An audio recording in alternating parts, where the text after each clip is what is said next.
जय गुरु। आप सुन रहे हैं एन ऑटोबायोग्राफी ऑफ अ योगी, जिसे लिखा है परमहंस योगानंद जी ने और आवाज दी है मैंने यानी संगीता ने। चलिए सुनते हैं प्रकरण 24, मेरा संन्यास ग्रहण, स्वामी संस्थान के अंतर्गत। गुरुदेव, मेरे पिताजी मुझसे बंगाल नागपुर रेलवे में एक अधिकारी का पद ग्रहण करने के लिए आग्रह करते रहे हैं, परंतु मैंने साफ मना कर दिया है। फिर मैंने आशा के साथ कहा, गुरुदेव, क्या आप मुझे स्वामी परंपरा की संन्यास दीक्षा नहीं देंगे? मैं अनुनय पूर्वक अपने गुरु की ओर देखता रहा।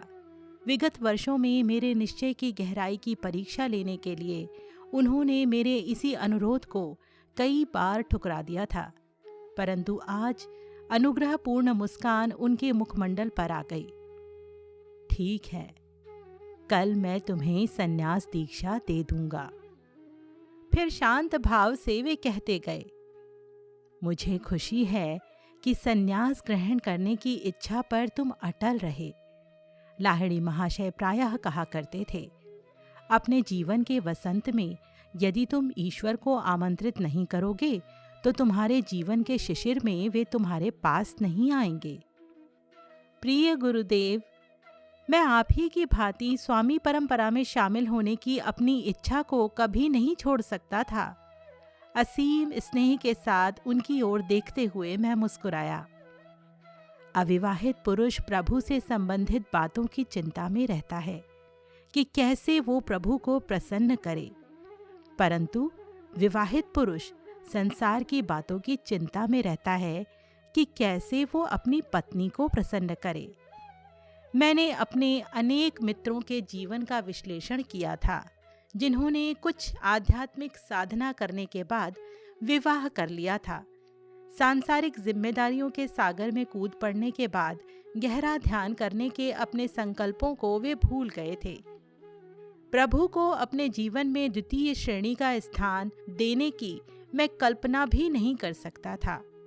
वे ही तो समस्त ब्रह्मांड के स्वामी हैं, जो जन्म जन्मांतर में मनुष्य पर वरदानों की वर्षा करते आ रहे हैं, और इस कृपा वर्षा के बदले में मनुष्य उन्हें केवल एक ही चीज दे सकता है, अपना प्रेम, जो देने या ना देने की उसे पूर्ण छूट है।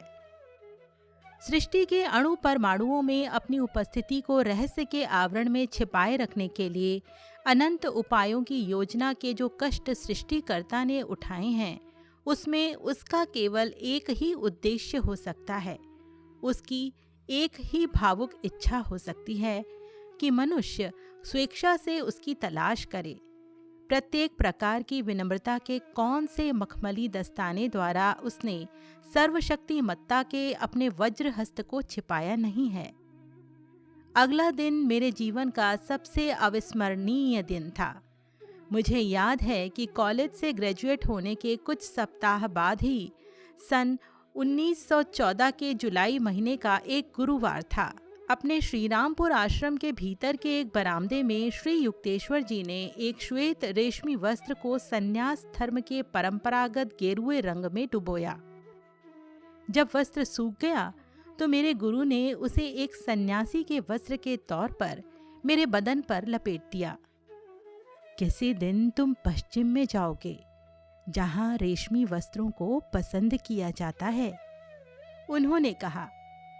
उसी के प्रतीक स्वरूप मैंने तुम्हारे लिए परंपरागत सूती वस्त्र के स्थान पर ये रेशमी वस्त्र चुना है।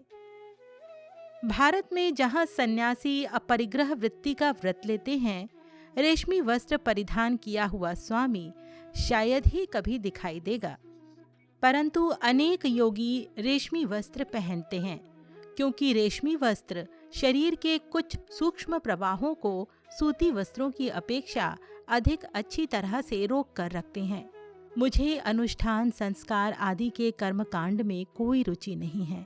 श्री युक्तेश्वर जी ने कहा, मैं तुम्हें विद्वत यानी कर्मकांड रहित पद्धति से संन्यास दीक्षा दूंगा। विविदिशा या संन्यास की आद्योपांत अनुष्ठान संस्कार युक्त दीक्षा में एक हवन विधि भी होती है, जिसमें प्रतीकात्मक अंत्येष्टि क्रिया कर्म श्राद्ध आदि किया जाता है। दीक्षा लेने वाले शिष्य के स्थूल देह को मृत एवं ज्ञानाग्नि में भस्मीभूत माना जाता है। तत्पश्चात नवदीक्षित सन्यासी को एक महावाक्य दिया जाता है, जैसे अयमात्म ब्रह्म अथवा तत्वमसि अथवा अहम ब्रह्मास्मि। परंतु सादगी प्रेमी श्री युक्तेश्वर जी ने सभी औपचारिक विधियों को छोड़ दिया और केवल मुझे एक नया नाम चुनने को कहा। नाम चुनने का अधिकार मैं तुम्हें ही देता हूँ, उन्होंने मुस्कुराते हुए कहा। योगानंद। मैंने एक पल सोचने के बाद कहा, इस नाम का अर्थ है ईश्वर के साथ मिलन द्वारा आनंद। तथास्तु। तुम्हारे पारिवारिक नाम मुकुंदलाल घोष को छोड़कर अब से तुम स्वामी परंपरा की गिरी शाखा के योगानंद कहलाओगे। श्री युक्तेश्वर जी के चरणों में सिर नवाते हुए जब प्रथम बार उनके मुंह से मैंने अपना नया नाम सुना तो मेरा हृदय कृतज्ञता से भर उठा। कितने प्रेम पूर्वक उन्होंने अथक परिश्रम किया था ताकि बालक मुकुंद एक दिन स्वामी योगानंद में परिणत हो सके। मैं आह्लादित होकर श्री शंकर यानी शंकराचार्य के एक लंबे स्तोत्र के कुछ श्लोक गाने लगा। प्रत्येक स्वामी भारत में अनंत काल से सम्मानित संन्यास परंपरा से संबंध रखता है। इसका वर्तमान रूप में पुनर्गठन शताब्दियों पूर्व शंकराचार्य ने किया था और तभी से निरंतर अखंड रूप से आदरणीय आचार्यों की एक परंपरा इसके शीर्ष पद पर आसीन रही है। इनमें प्रत्येक आचार्य परंपराक्रम से जगतगुरु शंकराचार्य कहलाते हैं।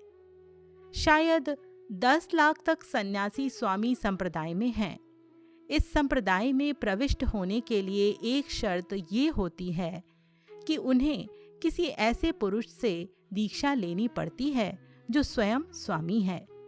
इस प्रकार स्वामी संप्रदाय के सभी सन्यासी एक ही गुरु आदि यानी प्रथम शंकराचार्य से जुड़े होते हैं। वे अपरिग्रह यानी सांसारिक संपत्ति में अनासक्ति, ब्रह्मचर्य तथा संघ प्रमुख या आध्यात्मिक प्रमुख की आज्ञा के पालन का व्रत लेते हैं। कैथोलिक ईसाई संन्यास संप्रदाय अनेक बातों में उनसे कहीं अधिक प्राचीन स्वामी संप्रदाय से मिलते जुलते हैं। स्वामी अपने नए नाम के आगे एक ऐसी उपाधि लगाता है जिससे स्वामी संप्रदाय की 10 शाखाओं में से किसी एक के साथ उसके जुड़े होने का परिचय मिलता है। इन 10 शाखाओं में या दशनामियों में एक शाखा है गिरि, जिससे स्वामी श्री युक्तेश्वर गिरि और उनका शिष्य होने के नाते मैं स्वयं संलग्न हूँ।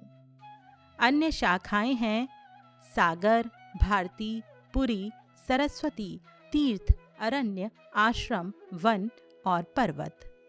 स्वामी का संन्यासाश्रम का नाम, जिसके आगे साधारणतया आनंद लगा होता है, किसी विशिष्ट मार्ग अथवा या आध्यात्मिक गुण जैसे प्रेम, ज्ञान, विवेक, भक्ति, सेवा, योग के द्वारा मुक्ति प्राप्त करने की उसकी आकांक्षा का द्योतक होता है। उसके नाम के बाद लगने वाले दशनामी में से एक उपाधि प्रकृति के साथ उसकी समरसता का प्रतीक होती है। समस्त मानव जाति की निस्वार्थ सेवा तथा व्यक्तिगत संबंधों एवं महत्वाकांक्षाओं के त्याग के आदर्श के कारण अधिकांश स्वामीगण भारत में और कभी-कभी विदेशों में भी सक्रिय रूप से मानवतावादी एवं शैक्षणिक कार्यों में लग जाते हैं। जाति, पंथ, वर्ग, वर्ण, वंश या स्त्री पुरुष का भेदभाव छोड़कर स्वामी विश्व बंधुत्व के आदर्श पर चलता है। परम ब्रह्म के साथ संपूर्ण एक रूप हो जाना ही उसका लक्ष्य होता है। सोते जागते अपनी चेतना को अहम ब्रह्मास्मि के विचार से सराबोर करता हुआ वो संपूर्ण तृप्ति के साथ संसार में विचरण करता है, परंतु संसार की किसी बात में लिप्त नहीं होता। केवल इसी ढंग से वो अपनी स्वामी पदवी को सार्थक कर सकता है, जिसका अर्थ होता है स्व, या अपनी आत्मा के साथ एक रूप होने का प्रयास करने वाला। श्री युक्तेश्वर जी स्वामी भी थे और योगी भी। पूज्य स्वामी संप्रदाय से जुड़ा होने के कारण स्वामी बना हर सन्यासी योगी नहीं होता। जो ईश्वर साक्षात्कार के लिए किसी वैज्ञानिक प्रविधि का अभ्यास करता हो, वही योगी होता है। वो विवाहित भी हो सकता है और अविवाहित भी, सांसारिक जिम्मेदारियों को निभाने वाला भी हो सकता है, या विशिष्ट धर्म संप्रदाय से संबद्ध भी। स्वामी केवल शुष्क कारण मीमांसा एवं कठोर त्याग के मार्ग पर चलने वाला भी हो सकता है, परंतु योगी एक सुनिश्चित क्रमानुगत प्रणाली का अभ्यास करता है, जिससे शरीर और मन सुनियंत्रित हो जाते हैं और आत्मा धीरे धीरे मुक्त हो जाती है। किसी भावनात्मक आधार पर या विश्वास के वश होकर कुछ भी न मानते हुए योगी ऐसी पूर्ण परीक्षित प्रविधियों का क्रमानुसार अभ्यास करता है, जिन्हें सर्वप्रथम प्राचीन ऋषियों ने निर्धारित किया था। भारत की प्रत्येक पीढ़ी में योग साधना ने ऐसे लोग पैदा किए हैं जो सच्चे अर्थ में मुक्त और ईसा सदृश योगी हुए। किसी भी अन्य विज्ञान की तरह ही योग विज्ञान का भी किसी भी देश और काल के लोगों द्वारा प्रयोग किया जा सकता है। कुछ अज्ञानी लेखकों का ये प्रतिपादन पूर्णतः गलत है कि योग साधना खतरनाक है या पाश्चात्यों के लिए ठीक नहीं है। ये खेद की बात है, इस गलत प्रतिपादन ने योग साधना के अनेक सच्चे और उत्सुक आकांक्षियों को उसके बहुमुखी लाभ को प्राप्त करने के प्रयास से विमुख कर दिया। योग साधना विचारों के स्वाभाविक कोलाहल को शांत करने की एक पद्धति है। विचारों का ये कोलाहल सभी देशों के सभी मनुष्यों को समान रूप से अपने मूल आत्म स्वरूप की झलक देखने से वंचित कर देता है। स्वास्थ्यप्रद सूर्य प्रकाश की भांति ही योग साधना भी पौवार्त्य और पाश्चात्य लोगों के लिए समान रूप से लाभदायी है।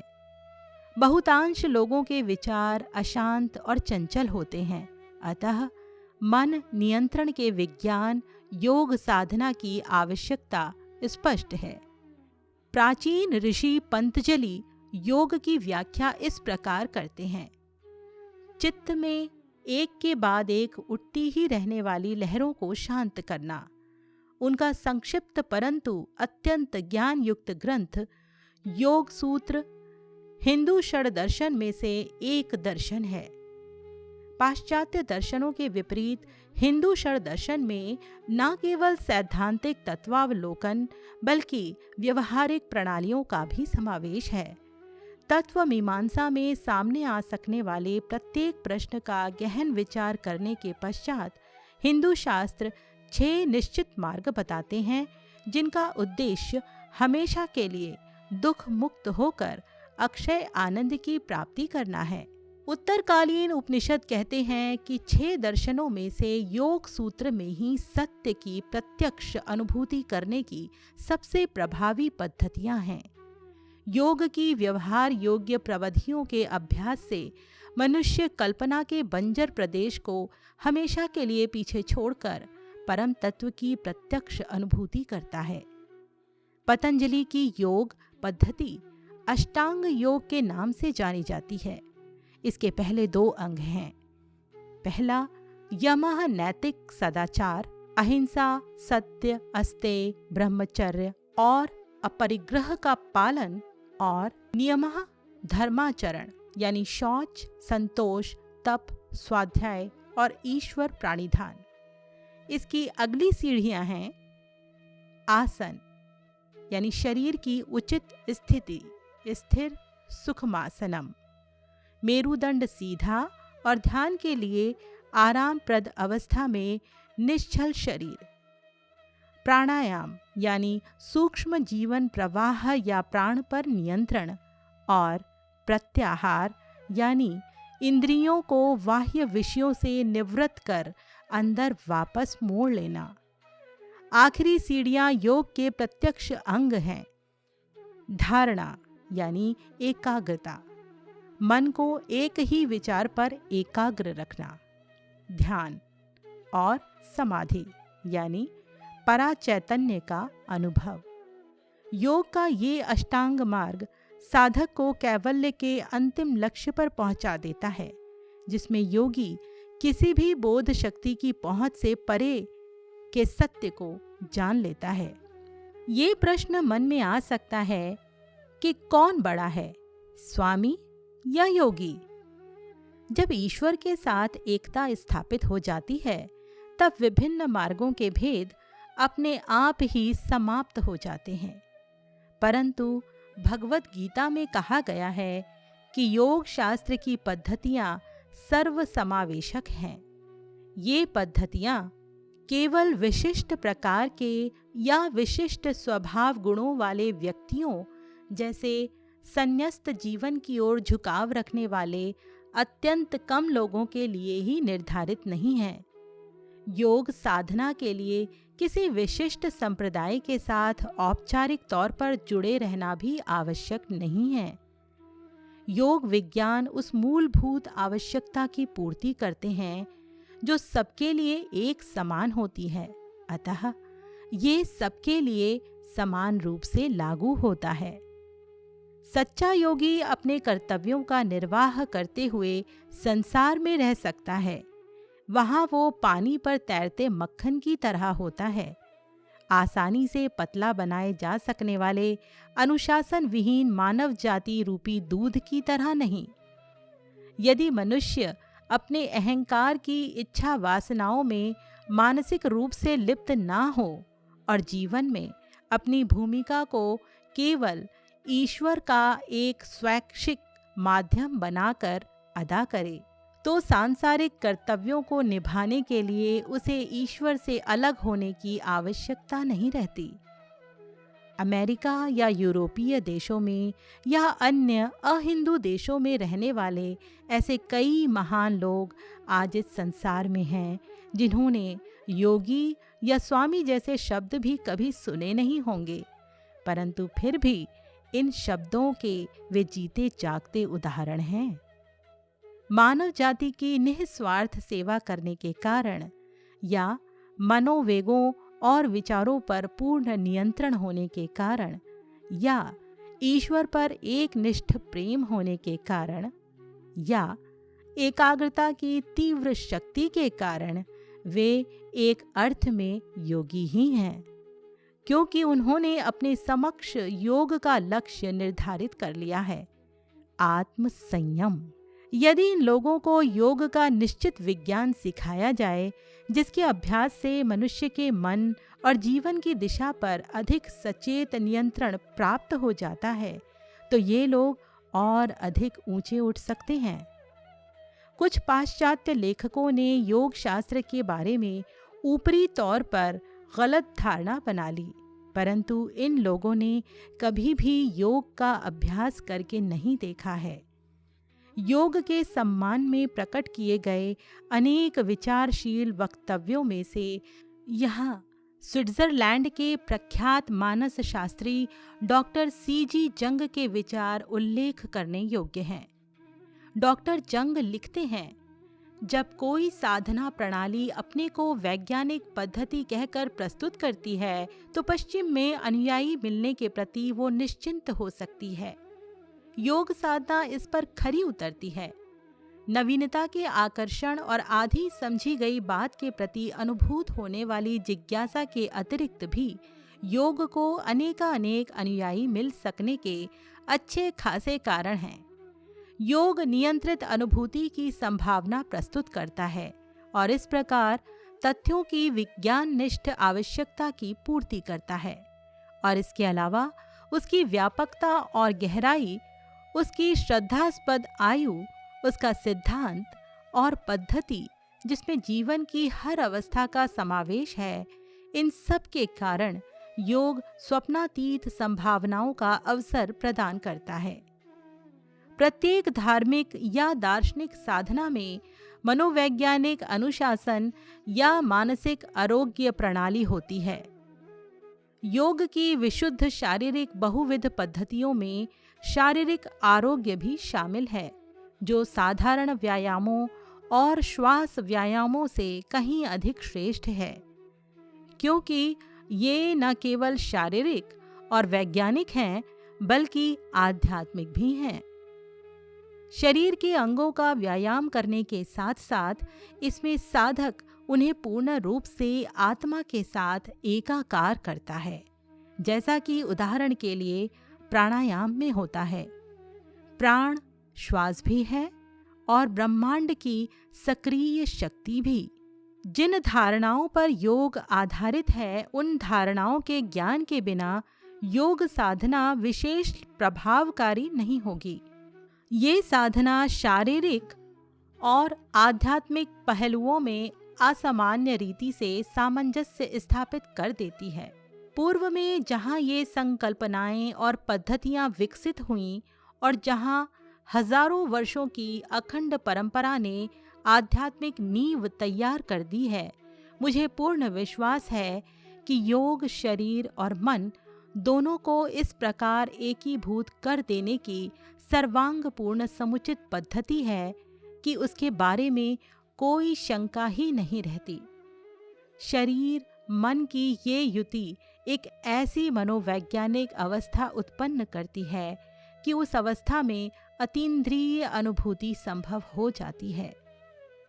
पश्चिम में भी वो दिन अब निकट आ रहा है जब आत्म संयम के आंतरिक विज्ञान की उतनी ही आवश्यकता महसूस होगी जितनी कि बाह्य प्रकृति पर विजय की। अब वैज्ञानिक दृष्टया निर्विवाद रूप से सिद्ध हुए इस सत्य के साथ कि घन पदार्थ वास्तव में और न होकर केवल ऊर्जा शक्ति का घनीभूत रूप है, इस आणविक युग में मनुष्य का मन अधिक संयमी और विस्तृत होगा। पत्थरों और धातुओं में निहित शक्तियों से कहीं अधिक महान शक्तियों को मानवीय मन अपने अंदर उन्मुक्त कर सकता है और उसे करना चाहिए, ताकि कहीं अभी अभी बंधन मुक्त हुआ पदार्थ आणविक राक्षस पलटकर जगत का विवेकहीन विनाश न कर दे। अणु बम के विषय में मानव जाति की चिंता का एक अप्रत्यक्ष लाभ ये हो सकता है कि योग विज्ञान में लोगों की व्यवहारिक रुचि बढ़ जाएगी, जो सच्चे अर्थ में बम से रक्षा का आश्रय स्थान है। प्रकरण 24 यहीं संपन्न होता है। एन ऑटोबायोग्राफी ऑफ अ योगी के सभी प्रकरण बाधा रहित सुनने के लिए आप इस चैनल को सब्सक्राइब भी कर सकते हैं। सुनते रहिए एन ऑटोबायोग्राफी ऑफ अ योगी मेरे यानी संगीता के साथ। जय गुरु।